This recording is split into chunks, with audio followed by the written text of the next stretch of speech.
Hello YouTube land, my name is Casticated and we are playing some Path of Exile. Today I'm going to be showcasing the Toxic Rain Trickster.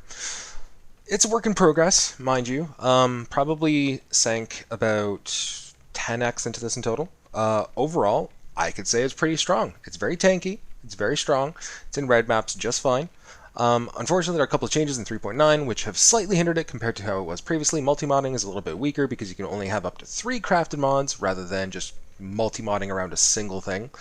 On top of that, we're getting some cool things because we have all these hunter influences and crusaders and warlord, blah blah blah blah blah blah blah. So you can have things like this, +1 levels of chaos skill gems, etc. etc. Overall, it's not too bad. The biggest other purchase that I've made so far with this build is an Unnatural Instinct. Now, I'm going to be also trying to aim for maybe a Watcher's Eye of some kind. However, Watcher's Eyes are much more expensive this league, so I might just forego it altogether. As it stands right now, again, as a level 92, I feel like this character is doing pretty damn good. With that said, there's always room for improvements. The top-rated people in PoE.Ninja are doing so much more damage than I am, but they also have, like, the best-in-slot Chaos Bows, and I haven't really focused too much on that. I am going to be trying to work on a new Thicket Bow. I just haven't had a chance to, or the resources. I wanted something to get me well into red maps, and this definitely does it. As you can see, pretty much everything just kind of like melts. When I need the extra boost, I can just proc, you know, my Withering Totem spell thing. Well, Withering Spell Totem. Oh, Withering Totem spell, whatever. Hey, Monstrous Treasure. Metamorphs overall are not really too big of an issue due to all the instances of evade and block and everything else that we have going for us. Trickster is actually very tanky. I might be trying to play some new builds of this in the future. Just gonna grab that, don't need that. Hey, I just realized we're in Spider Forest. I'm definitely not gonna get a Doctor card, so it does not matter. But, yeah. Overall, it's not too shabby. I have noticed that with Cassia, at least, I feel like I am a little underpowered. Like, I was trying to do, like, a tier 12 or 13 Blighted map. It feels a little bit weaker with multi-mod nerf and everything else going on, so I'm going to have to try to play around a little bit differently than I used to. Although, overall, I mean, Blighted maps are still a breeze. What's that? Yeah. What I kind of wish that they would do is, rather than nerf a lot of the current builds and then add more content on top, which I think that they should do, but they should also maybe balance some of the older builds and abilities that just don't outright work anymore, because they've just been power creeps. Just gonna quickly go over my damage here, just so you can see what I can do without popping any flasks or anything else. Einhar, blah blah blah blah blah. Alright, so one of the things that I have is a Ball of Grace. On top of that, with these Jade and Silver Flasks and everything else, I do have a decent amount of evasion.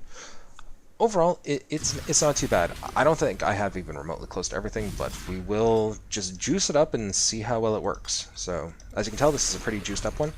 That tree is there, unfortunately, so... Right now we're just popping flasks, we're doing our thing, and now I'm going to pop Vol.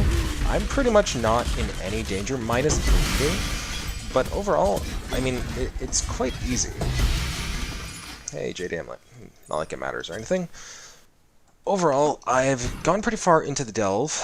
I've done a lot of the content. I'm currently working on Atlas completion and working on more Watchstones. This is a pretty fun build. Again, just made it to level 92, and it's already rocking out. Once it gets to like level 95, 96, this thing will be pretty much a beast. I already have some points that I want to allocate. It's primarily actually just survival, so I'm actually just going to Blood Drinker, and then I'm going to be going down to this Jewel Socket, and then refunding this. As you can see from just this regular map, it's pretty easy. I mean, the map mods aren't, like, the worst, but they're not, like, easy map mods either. So...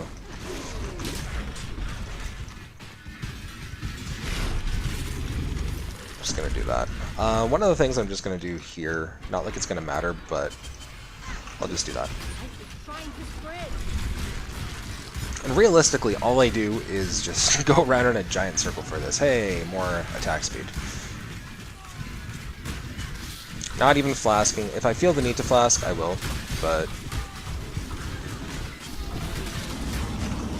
I'll do it now just because I am getting a little swarmed, but not really too much to worry about. Sorry, burning ground.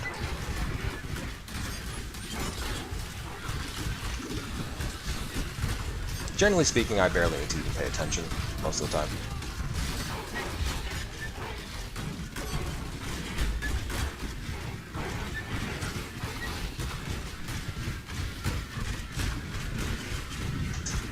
So I mean, it's a pretty easy mapping experience, it's a pretty easy bossing experience, it's pretty tanky overall, because Trickster Ascendancy is pretty OP. And if I need the extra damages, I can just drop down my Withering Totem, and everything literally melts.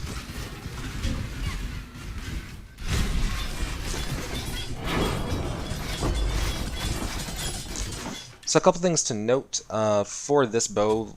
Rather than attack speed, what I would have wanted to have is just the high tier damage over time multiplier, then +2 socket, then also chaos damage over time.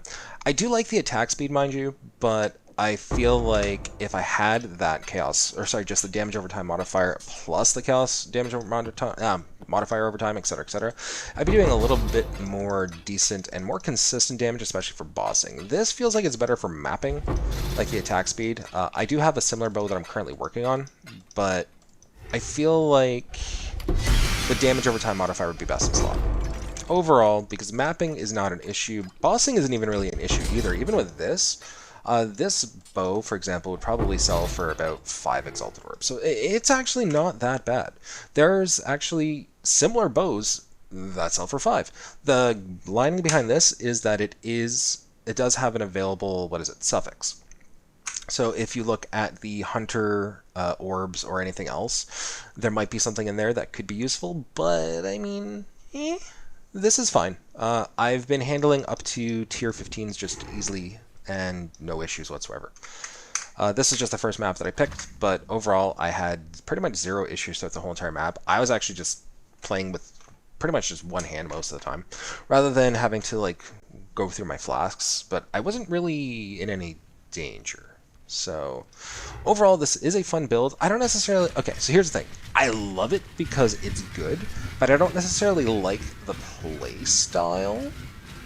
It does take a little bit of getting used to. Now, as you can tell, I just ran out of mana. The reason for that is right now my Clarity is only level 6, and my Enlighten is only level 2. Once this gets to 3, I'm going to try to go for that Hype 4, so it'll then become a level 5 Enlighten, and my 160 mana will probably be closer to about 400. Probably not, because at that point I'm also going to be increasing Clarity, but overall it'll just give me more quality of life. I don't need it that high, but it will be there. And one of the things that I'm working on in my offhand right now is in fact more Empowers, and plus this one right here. I have 7 Empowers going right now, so hopefully one of them will be a +4. They could sell for quite a bit right now, so if I get 2, that's just 7 Exalted Orbs right there. But we'll see how well this goes. I mean, this one's already a level 2. I have also this Enlighten that's starting to go to level 3. Actually, I need to put more quality on that. I didn't realize that. I thought that was level 20, or 20% quality. Anyway, overall, this build is great. It works with Metamorphs. It works for 3.9. It is a decent beast. And, yeah, it's pretty damn good. With everything up, like with my Withering stat or Elusive and everything else, this is fully capped on Evade for both attack and spell. On top of that, there's also the Oh Shit button, which works pretty well. It lasts for 15 freaking seconds, which is great for boss fights. I tend to leave them for boss fight and then Metamorph. If the boss and Metamorph are pretty much going to happen around the same time, I kind of tend to leave it for Metamorph because I haven't really had an issue with any bosses. So there you guys have it. 3.9, Toxic Rain. Enjoy. I left a Path of Building in the description below. And overall, it was pretty fun. I actually did a league start with this, and it's good. It's good. It's good. It's good. So hopefully you guys have enjoyed. Leave a comment down below. Subscribe to my channel. Leave a like on the video. And don't forget the most important part. Have fun.